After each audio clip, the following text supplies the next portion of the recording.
Welcome to Healing Generations, a podcast creating a dialogue uplifting the importance of healing, strengthening, and supporting our communities, and that addresses the disparities and inequities in communities of color. Healing Generations is brought to you by the Healing Generations Institute, a collaborative initiative of the National Compadres Network and the Brotherhood of Elders. Be sure to subscribe to stay up to date on our new releases. Welcome to another beautiful podcast from Healing Generations. And I just want to say that I'm so grateful to the Creator for another day of breath and life and walking still in this dimension on Earth, and we're just so glad that you have joined us today. Wherever you find yourself across the world, we just want to welcome you and thank you for joining us today. And this is the Healing Generations podcast, the monthly podcast that is sponsored by the National Comadres Network. So thank you for joining us today. Comadre, Maestra Susie, how are you doing? Wonderful, comadre. I'm just so excited. I've been waiting for this moment with our special guest for about 7 months. She's so busy, Right? but she's been so gracious to be able to make time for us and come and sit and have a good plática together. You know, this is the month of gratitude, and right now my heart is just filled with so much gratitude, to have this time together and to be able to sit and talk with our comadre, who just is such a blessing to all of us, and just be able to participate and hear about her wisdom, what she does, and who she is. She's a blessing from Creator for all of us that are privileged to know her. Yes, I couldn't say that better, and I just want to say for those that are joining us and are hearing us, guaranteed, and I know I always say this, but it's true. Today, as we have this heart-to-heart plática, this heart-to-heart talk, there's going to be words that will be shared today that are going to be the words that you need to hear. And words that will inspire you, words that will bring clarity, words that will bring healing, those answers maybe that you're looking for in this heart-to-heart conversation. You're going to walk away with something you needed to hear today. And so without any further ado, let's get into this conversation. And so, Comadre, who do we have? And you want to share some info, a little bit about our guest today? Absolutely, comadre. We are so blessed today to have our special guest, Comadre Rosa Esperanza González. She has blessed us with being a part of our National Comadres Network since 2014. I was so blessed to meet her in 2013. She was really supporting our National Compadres Network and developing in all areas of the work.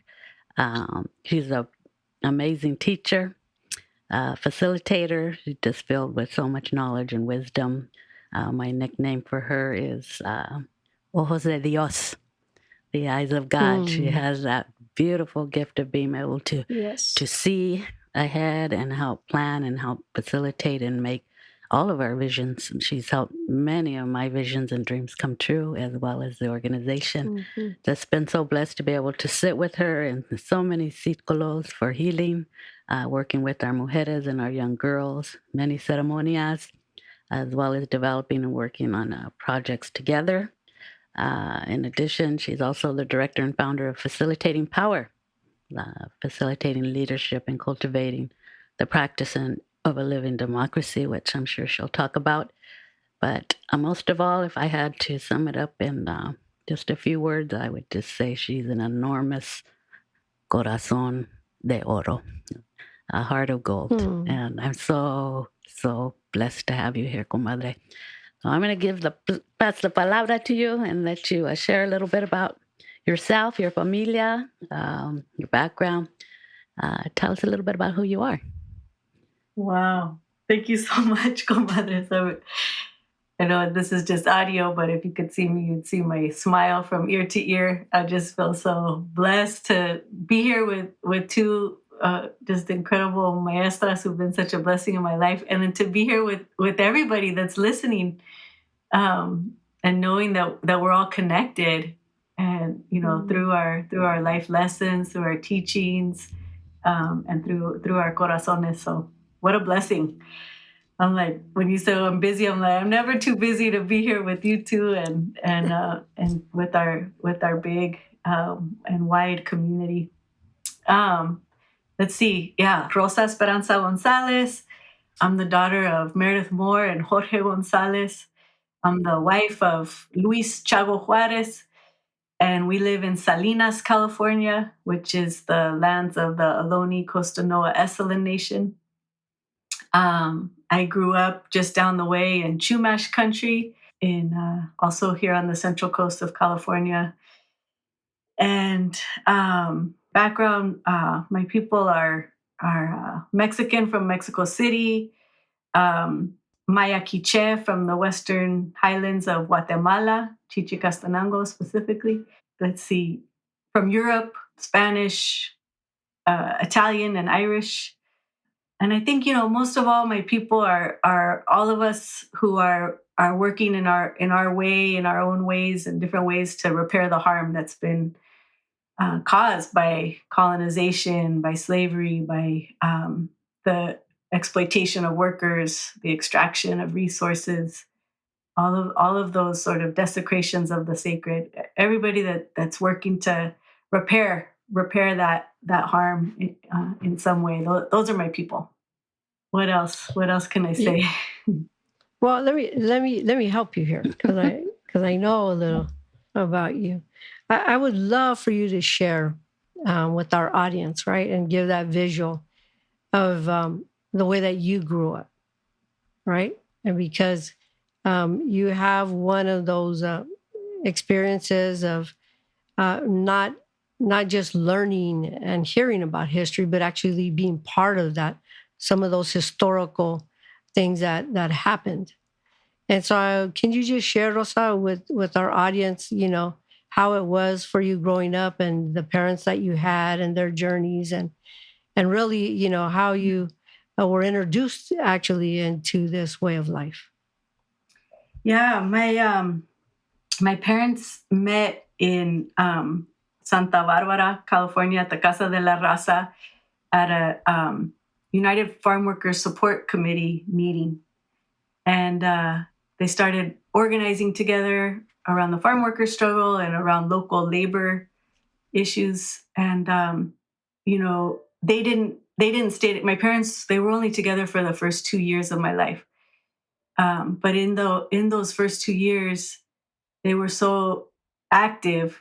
All my formative memories in those real formative first months of life, those first 24 months of life, there was the big thing was a solidarity work with the local garbage workers who were fighting for their right to organize and form a union, and they were all Mexicano workers. And I think for a lot of folks that grew up, post 60s, 70s era, I mean, we still see the injustice, of course, but we could forget what it was like, before all of the organizing work of the 60s and 70s, which of course are rooted in the organizing work of previous generations and are carried on by our current and future generations. But that was a really pivotal moment for so many non-white peoples here in the U.S. and for our raza to feel, wait a minute, I have the right to organize, to feel that dignity and to step up. Before that, it was like you assimilate or you keep quiet, you join the military, whatever it is, to get by. And so I feel that was a really pivotal moment. And this one, little labor organizing moment in one small place in California, it was an example of that bigger shift that a lot of was sparked by the farm workers, who were one of the most disrespected workers, standing up and having the courage to face, big ag, which holds so much power in our state and across many, many states in this country. and globally. And so there was a big strike, lots of marches and protests, and my whole family was involved. There was a lot of police repression. My abuelita was had a standoff. There were a lot of protesters having a standoff with police, and they pushed my abuelita to the ground. And I would hear, I was there. I saw it with my little young eyes, but also always hearing her, share that story and other stories of being willing to stand up in the face of that kind of repression, and seeing the courage, the bravery, and the unwavering commitment, there with my abuelita, and my dad being somebody that came to this country when he was about 12, and getting to see, that was in the 50s, 60s, getting to see what life was like, how students of color, how Black and Mexicano, Chicano students were treated within the schools. And he became a major organizer and activist for educational justice, educational access, one of the founders of MECHA, El Movimiento Estudiantil Chicano de Aztlán, helped write the Plan de Santa Bárbara, etc. So, when my parents separated when I was 2, I had the experience of growing up with a single mom who, just worked really hard to make ends meet, and sometimes, faltered, turned to alcohol at times to deal with the stress, but yet was carrying that commitment to justice in our society.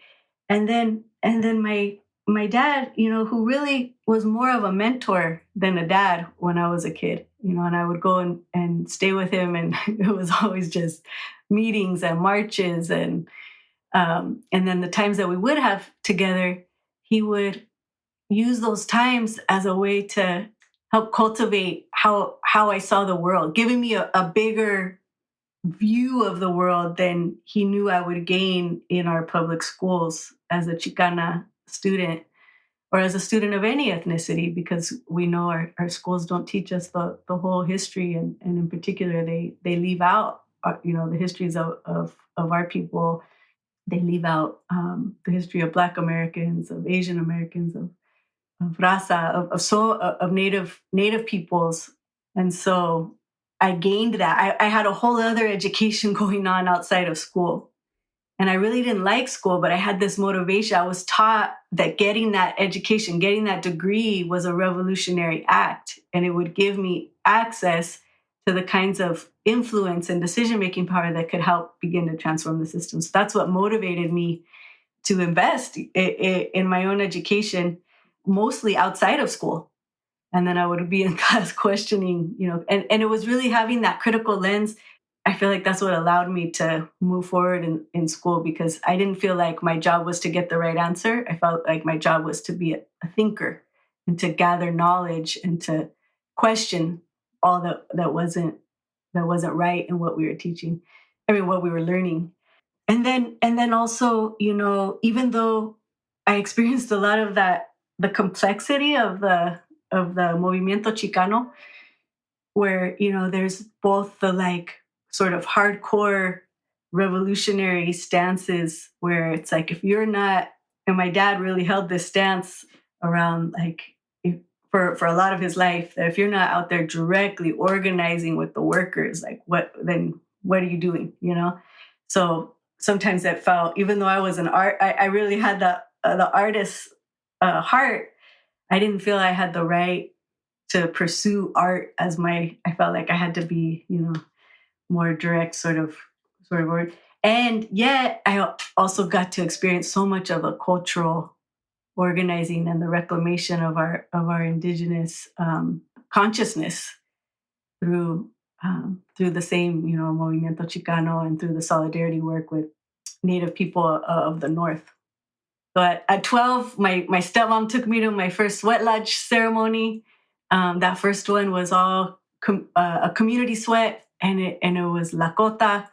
And the first thing was to be sat down, with Jack and Mary, who were the hosts of that sweat, and taught everything about, how the sweat lodge functions, all the protocols, the deeper purpose, And so that was one of the best educations that I got, at that critical age of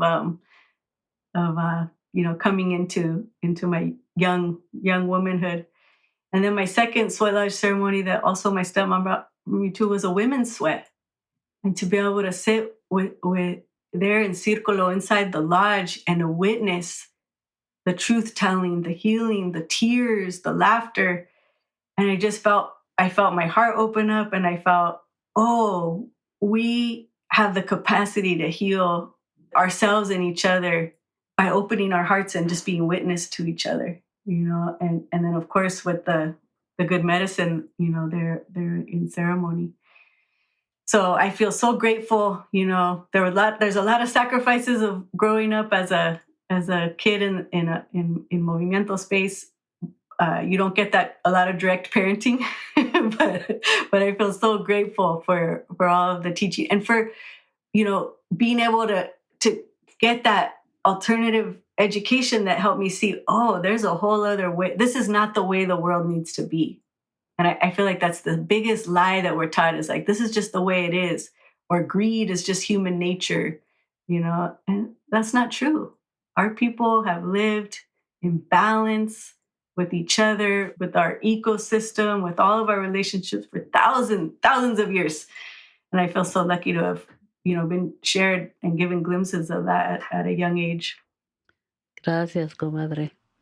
You've been so blessed to have so many powerful maestras and maestros in your life from such a young age. And even now, you've been able to connect with so many mujeres and just continue to learn, to do your own healing, your own development. You never stop striving to learn more and understand more. I'm wondering if you could share maybe some personal experiences that have helped you the most, those lessons that you call on, maybe from your dad or your mom or whoever those people are for you that have really made a deep impact to help you stay in balance with all the things that you do.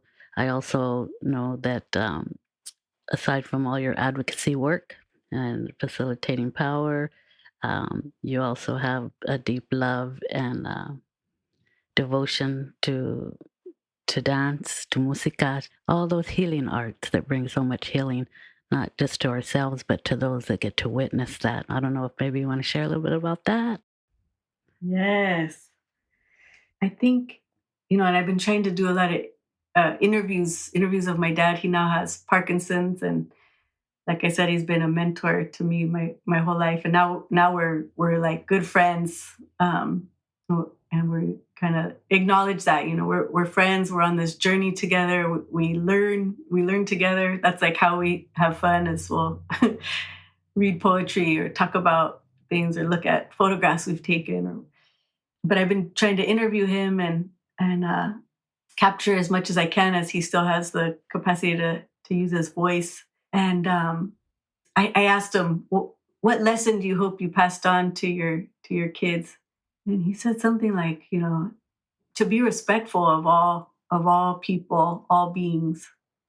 And that just rings so true for me. And just that simple teaching to just be respectful. And what does it respect mean? What does that look like? And part of that for me is about humility.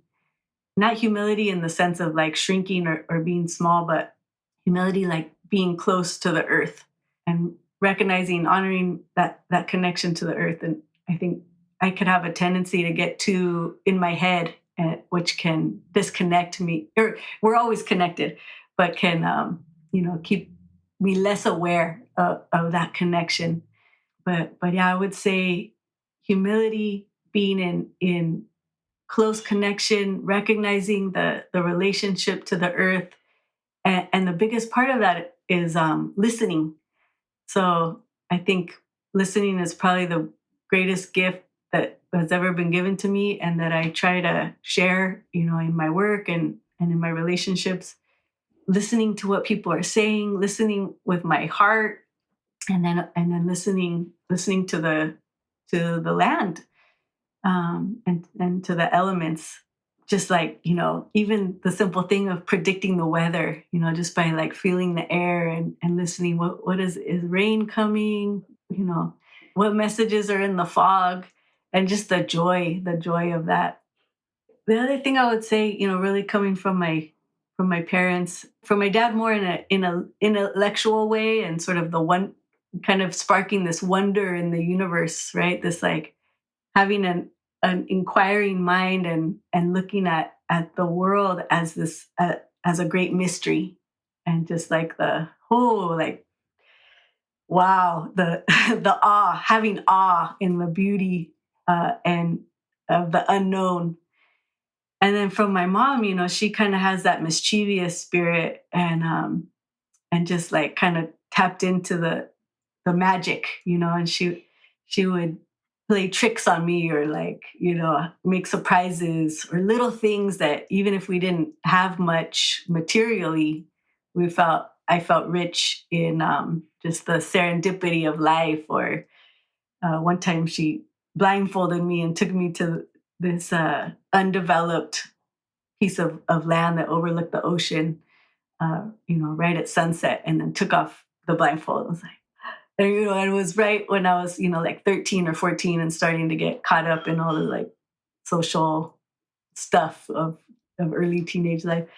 And to just like remind me that there's this whole other beauty in the world. So I feel so grateful for that. As you're sharing, because I have the privilege of knowing you, I'm like, I can see how they live through you, the spark of curiosity, or that influence from your father of, that critical thinking, right? Not just accepting just because, but no, tell me why, because, and I think that the work in which you do is somewhat an embodiment of and a fusion of both of them coming together. And I know because we've not only are you our comadre, but we've worked with you, and the ability and gift and medicina that you have to be able to materialize words and ideas, and then all of a sudden it comes together and you see it, physically in front of you. It's just amazing. But it's really, I can say that that's the contribution and the life element flowing through you from both your parents, And so I was just wondering, can you share a little bit about what you do, about your company, and how you bring that healing through the work that you do? Yeah. Maybe going back a little bit to the question before as I go into that, but I think one of my big life lessons that, it's a life lesson because it's lifelong, is the balancing the head and the heart. And like I said, I could have a tendency to get caught in the head, and that critical analysis, and in some ways that could be like a safety, And there's been a few big experiences that have helped me find my way. And of course, like the heart is always alive and vibrant, but like to find that balance between the head and the heart, there's been a few experiences that have really helped illuminate that for me. And one, I was in graduate school. I was living with my dad, who just got a divorce that was really hard for him. And he invited a family friend, una curandera, to come and do a limpia of the house. And so I'm in my room studying and like feeling very caught up in an assignment, that I have to get done. And she's doing a limpia of the house, and she keeps coming in to the room and asking me for little things. Can you get me an egg? Oh, can you find me a broom? Or, where's the matches? But just one thing at a time. So like every 5-10 minutes, I'm getting pulled out of my computer and these books and all this stuff. And at first, I'm like irritated, like, I gotta get this done. And then it was like her way of kind of like pulling me out. And then she did a lot of work with me and my dad and helping to heal our relationship and to be able to, because he used to, we had this like mentor relationship, or we had humor. He would make fun of people as a way to, I'm sure other people could relate to the Mexican dad, just like, maybe not directly expressing his love, but through teasing. And she forced us to have heart to heart conversations, and she took us into ceremony together, and we healed so much. And a lot of that was healing my heart so that I could be present, be fully present there. And then, through teatro, you brought that up, Maestra Susie, that I did not seek out teatro. It like I got pulled in, and my padrino, who's a poet, kind of like pulled me on stage to read some of my poetry. And then somebody who I knew who was writing, had a theater company called Del Pueblo, wrote a play and it asked me to participate. And I was kind of shy, more of a, introvert, not trying to be a performer, and it was like creator was like pulling me out and into my body, because so much of theater is about being fully present in my body, and then the play and the play of life and of theater is so powerful for like helping cultivate that balance within us. So I feel so grateful for the friends, community, maestros who gave me that gift. And really, all of that is just creator works through the people in our lives to help us, give us what we need, to cultivate that balance, if we so choose to accept those invitations. And so the work that I do, it really brings all of that together. And for a long time I was a teacher. I was part of the extension of the gifts that I was given as a kid, to cultivate a love of learning and to question, not take things at face value. And then the idea of education as the opportunity to give back to your own community. For me, the way that manifested was to become a teacher. And so I taught in San Jose and in East Oakland for about 10 years. And I was really committed to making sure that, the curriculum that we were learning, and really creating my own curriculum, pulling from many sources, was a reflection of my students, of their histories and their creativity.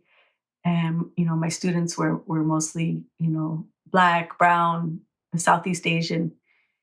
And so that beautiful challenge of transforming the classroom to actually be a reflection of them was such an honor, and I learned so much from my students. And now I basically do that same work of creativity, critical thinking, help creating space where we can uncover our true voices, etc. But doing that with adults and in community as opposed to in schools. And so my project is called Facilitating Power, and it's really about, it's a consultancy. I work with lots of different organizations and coalitions, designing curriculum, creating facilitated space for people to design programs or campaigns, or to make sure that how we're doing the work is a reflection of our vision and our values. And the vision that guides me in that work is a vision of a more living democracy, and the power of the collective to assess our own situation, develop our own solutions, and put those into action together. And so a lot of what I've been focused on the last few years is community-driven planning. Right now, the dominant way that planning happens is within government or within corporate firms who create policy and plans that then dictate how resources flow and what life looks like in our communities for decades. So what does it look like when communities reclaim that power to design the world that we need, or to develop or identify the priorities and the solutions that are right for our own communities? And so that's part of that healing, repairing the harm that's been caused by people being pushed to the margins of decision making. What does it look like when we reclaim that? And part of what it looks like is teatro and art and dialogue and healing and connection coming together in circle. When communities do planning, that's what it looks like. And then some of that can then get translated into policy or whatever. But what would happen if all of our communities reclaimed that power? It would transform what governance looks like, as from something that's top down to something that's bottom up. And that's what, that's a gift and an insight that has come to us from our ancestors, who came together in council as a way to assess what are the opportunities on the horizon, what are the problems we face, and how do we want to approach those together. So that's the focus of facilitating power. And you're so good at it. So good at it. You've taken the Comadre networks to so many levels, just being present and just for the knowledge that you share. And we've been so blessed in that way. I'm wondering that you're talking about so many different levels in the work that you do, from what you see, because you work with so many different people, so many different communities. What are maybe some of the maybe 3 or 4 issues that you feel are consistently missing? Whether it be a point of view, whether it be resources, whatever it is that kind of is creating blocks for our communities to come together and unite. I mean, we could probably say a million different things, because all of our neighborhoods and communities are suffering with some of the same things. But what do you feel from a cultural lens of a foundational pieces that are missing, those links that are missing, so that they can get past that and continue to grow? Yeah. I mean, we could look at that through the physical, emotional, intellectual, spiritual levels. And obviously on the physical level, the lack of the flow of resources, right? Because our systems are set up, have their roots in colonialism. They're all set up to extract labor, extract resources, and concentrate them in the hands of a few. So we don't have a healthy flow of resources across. There's plenty of resources for all of us to thrive if they were in flow, if they flowed more evenly across more people. So that, on the physical level, that's the material level, that's the way. On the intellectual level, I feel that one of the biggest blocks is there's an imposed mindset that's rooted in white supremacy, that's got, these elements, these ways of thinking that are like yes, no, black and white, binary, either or. And it keeps us from seeing the big picture. People are either superior or inferior, as opposed to like our interconnected relationships. Or it's either this issue or that issue, and they're put at odds with each other, as opposed to like, wait a minute, we can solve all of that if we look at what are our common values and our common goals. So there's just this mindset that, also contributes to people feeling like, my voice isn't worthy of that. It's only only the visionaries have vision, or only policymakers make policy, or only teachers teach. No, we all have something to teach, to contribute. All of us have the wisdom of our lived experience, which is what should inform how policy is developed, what the priorities of the community are.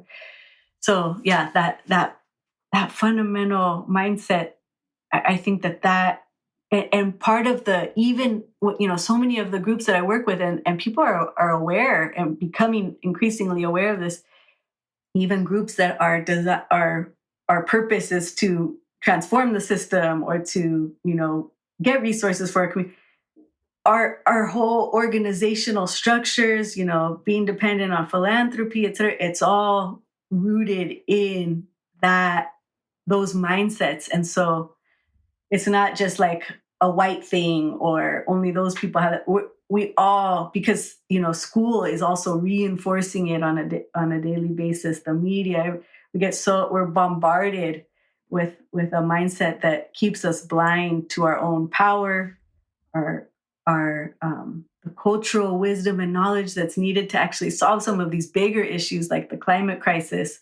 We possess that. Our communities possess that knowledge, but because of that sort of either or mentality, superiority, inferiority, that sort of separation and supremacy, it's blocking the flow of knowledge, of energy, of capacity, of like just that human capacity we need all of us on deck, cleaning up our communities, bringing people together, figuring out how we're going to clean the water, how we're going to make the water flow in a good way, how we're going to make sure everybody has access to Wi-Fi or healthy food. We need to all but yeah, we get stuck. And I think healing and questioning that fundamental mindset is one of the big steps that we need to take.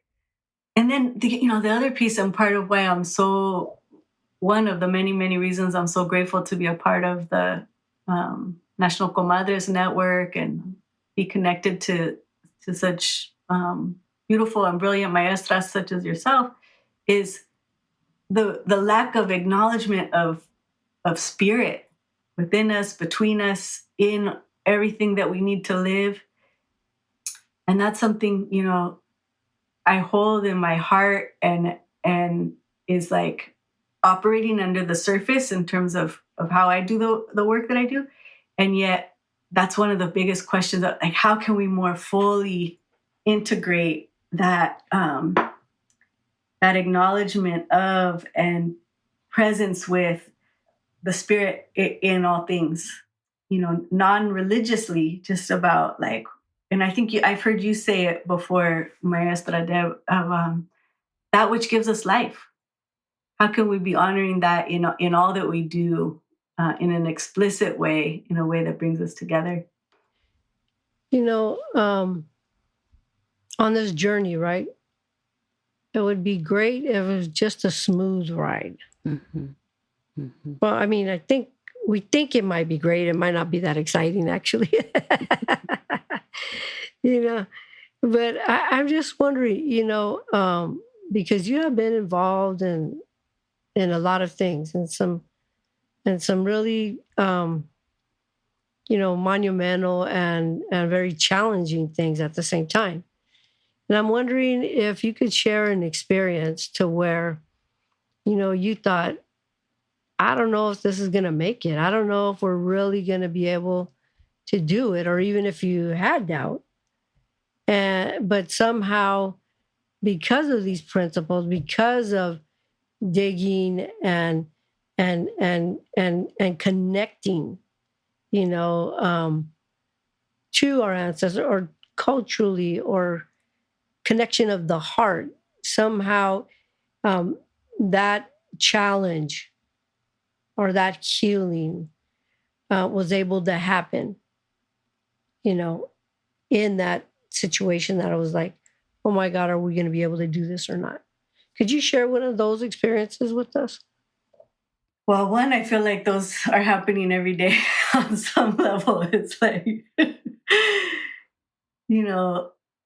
every day are we going to make it? My own relationship with my partner has felt like that.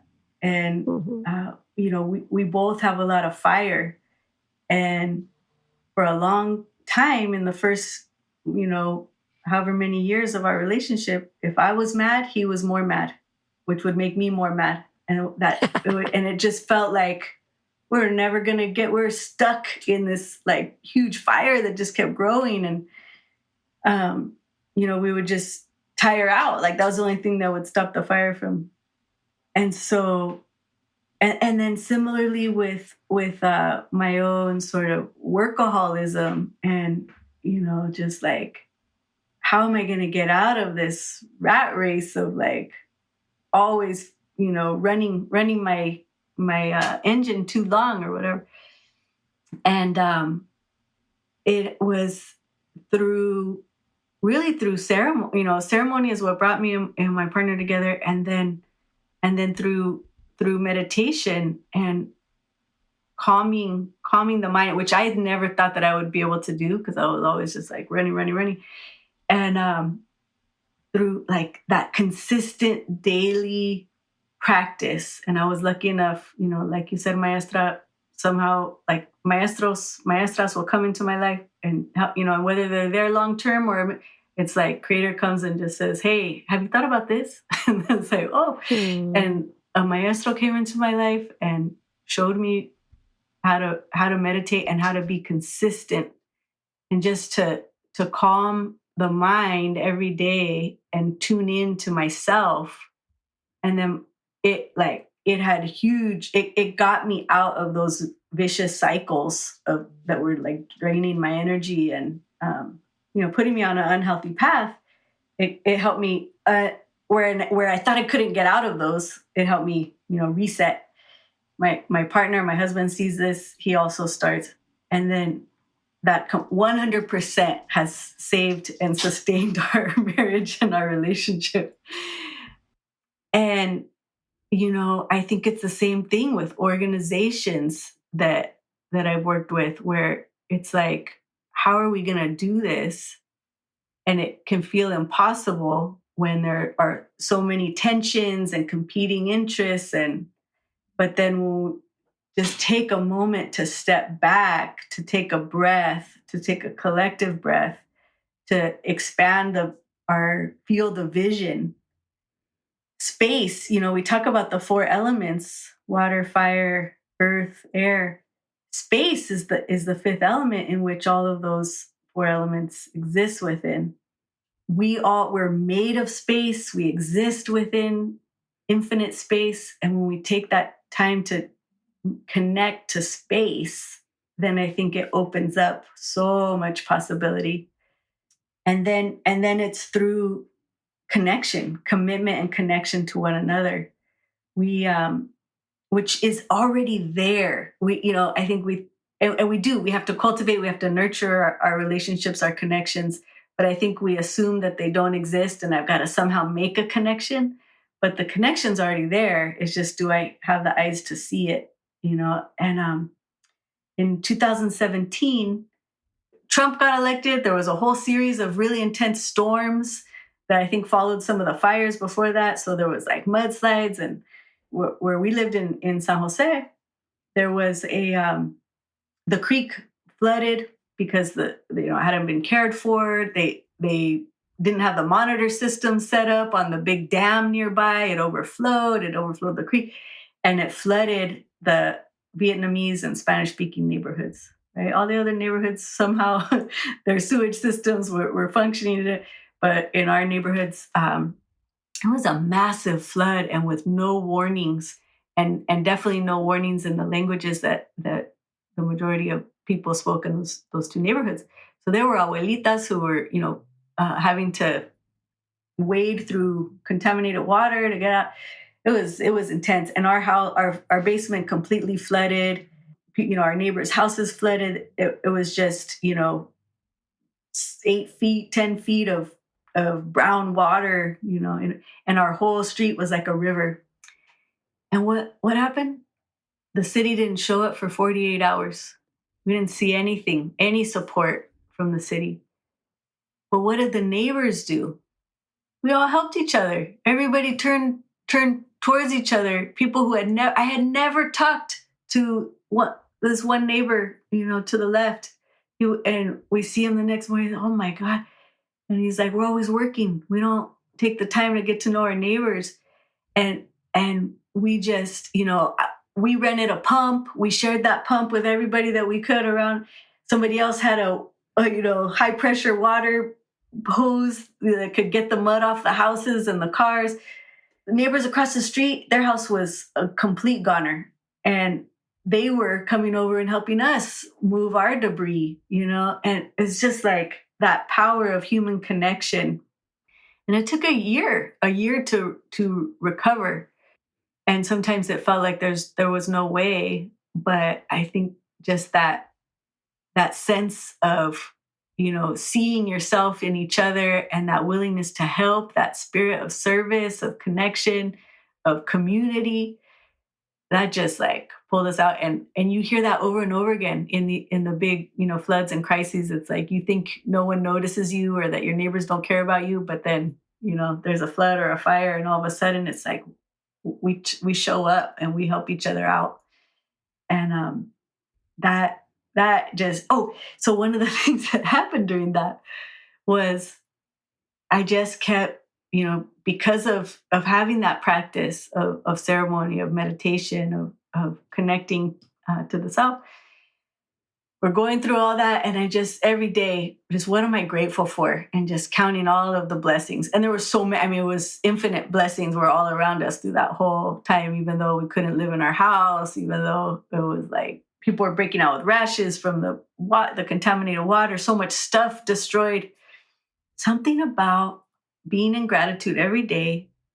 I was just so alive, and I was walking through, the floodwaters as they were receding, and I was just noticing the elements, and all of a sudden this image popped into my mind's eye, and it was a central orb, like a light or orb in the middle, circle in the middle, and then 4 arms coming out from it that were twisted so it's like a moving.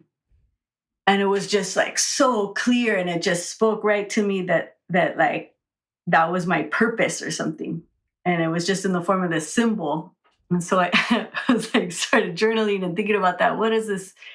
And the swastika or whatever was co-opted by the Nazis and put in reverse. But that's a sacred symbol of many indigenous cultures. And it represents that what does true balance look like and feel like? It's when all of those elements are in dynamic relationship with each other. And I just saw like, oh, that's what I'm here for. I'm here to help with other people, help bring our systems back into balance, and that's our body. Our body is a system. How do I balance the elements within my body, my mind, our social systems? And it's all about, attending to the relationships and the connections between the different elements, the different players, so that water can flow right, so that resources can flow right, voice and power can flow. And a lot of times it's like that, right? Out of crisis comes awakening, knowledge, insight, new connections. Many blessings. Many blessings. Wow. Well, it's obvious you just have such a wide vision of what we knew, those missing pieces and links that we need to cultivate to help us all find that balance in our own communities, with their families, with their children. But as we all know, as with healing, it always begins with ourselves.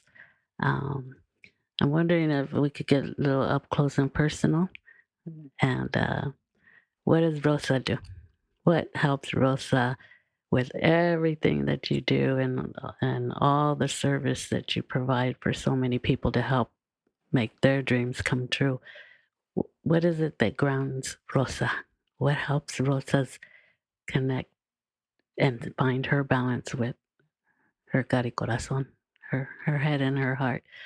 Because I know a lot of people that the preference is to stay on the head, because you're right what you said. It's a safety place. It's safe. When you move down a little bit below the neck and start approaching the heart, it's like, no, I don't want to drown. Go back up.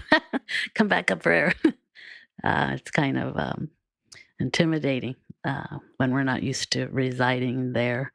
But I know there is no way that you can do the work that you do without being connected to your heart and receiving that guidance and that medicina from Creator and the ancestors. you have to be able to know how to access that. I wonder if maybe you would be willing to share how you do that. I know you've shared the meditation, and that's big, and that's very important for you. And I've witnessed that in you, and I know it really helps um, get you out of your head and just let your mind go out, and so you can open up to receive those messages.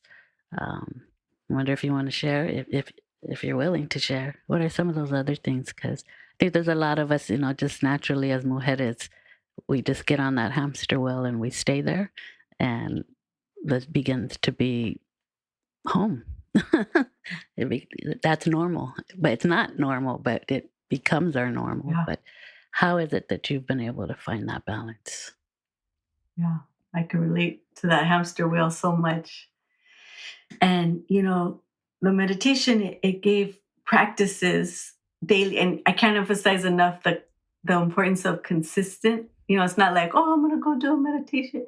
No, every day, just like I know both of you pray every day. It's not just like, oh, when times are hard, I'm going to pray. The everyday commitment to that dialogue with Creator. And one of my teachers has said, prayer is talking to Creator, and meditation is listening to Creator. But, at first for me, it was just having that consistent place to go. And then over time, it's become more like this relationship with God, with Creator. And, I'm not a religious person. I grew up with ceremony and some of those fundamental teachings of Tlokenawake, like recognizing and honoring that great spirit and seeing it within us and out.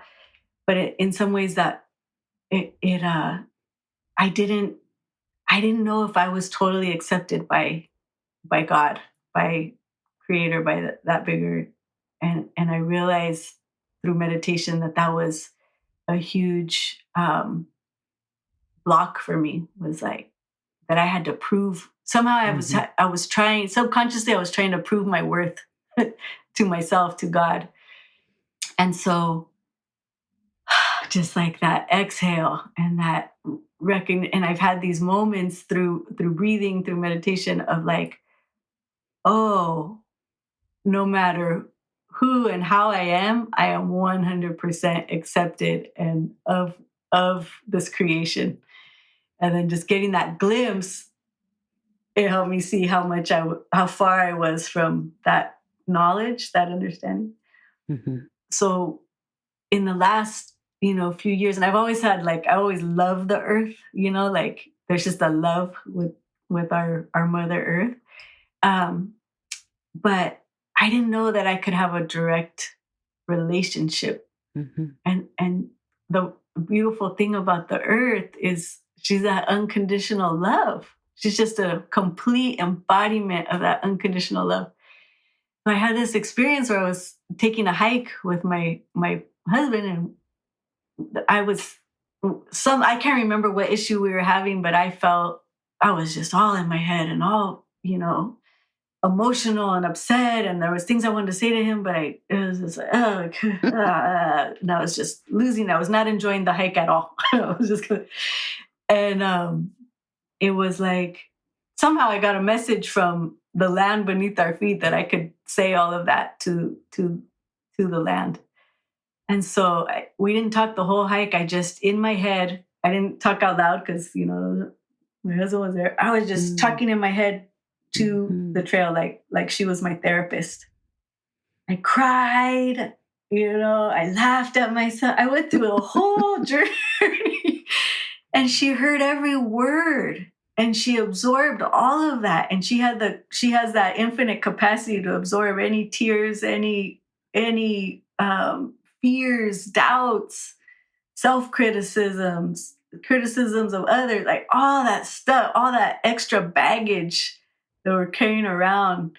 We don't have to carry it. And she just had that very clear message to me. And so I communicated all. I left all my baggage on that trail. And it was like the second half of the hike, I was just there, present, enjoying time, talking. Whatever issue we had was gone. And so, right now I'm working on a book, or I just have a lot of stuff that I'm like in this production mode. I know it's like a temporary kind of time in my life where there's a lot I need to produce. And you can't just keep producing.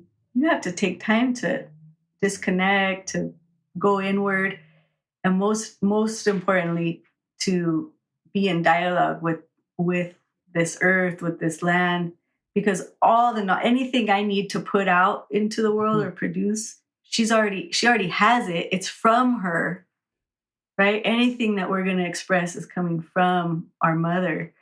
And so that's been, and sometimes, I've told people that and they're kind of like, what? So you're talking to them. But, she's there. She's there for us. We can have a two-way conversation. She doesn't communicate how we do, but she communicates, and what a blessing to be a child of this earth. Yes, definitely, right? And understanding that. And I think what I'm appreciating of this conversation, Rosa, is that, sometimes we think that if we have a spiritual connection or if we have a daily practice, that somehow it exempts us from what life throws at us. That times are not difficult. Somehow it's just going to be all smooth.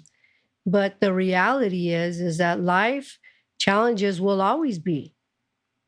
But the blessings are when we can incorporate these practices and these traditions to really ground us through what those challenging times, will bring, right? And that's I know that for many hearing that, that's a real comfort, because sometimes we feel like, oh my God, I am the only one, and what am I doing wrong? Because it seems like everybody else is great, and we're practicing, but yet somehow we find ourselves in those times. So thank you for sharing that. And as we're going to wrap up right now, I'm going to ask you, what consejo can you give that would that you can share from your life experience, right, with our listeners, and especially for these, in the intention of the healing of generations. What consejo can you give that maybe for youth and really all ages, right, that we could take or that has helped you? What would that consejo be? Talk to the earth. And but one of my great teachers has said that at the end of life, there's sort of two questions there. How much did you learn and how much did you love? Like, how did we grow our capacity to love? How do we grow our capacity to learn? Not new information, but like wisdom, like that learning that helps us grow on a deeper level. So the consejo that if I can remember, it really helps me on a daily basis, is just checking whatever the situation is that's coming up. How is this an opportunity to grow my capacity to love? Or where is the opportunity to grow here? And just bringing it as a curiosity. It's not about taking oneself too seriously. It's like, what? Just how is this helping me connect to that great mystery? Beautiful.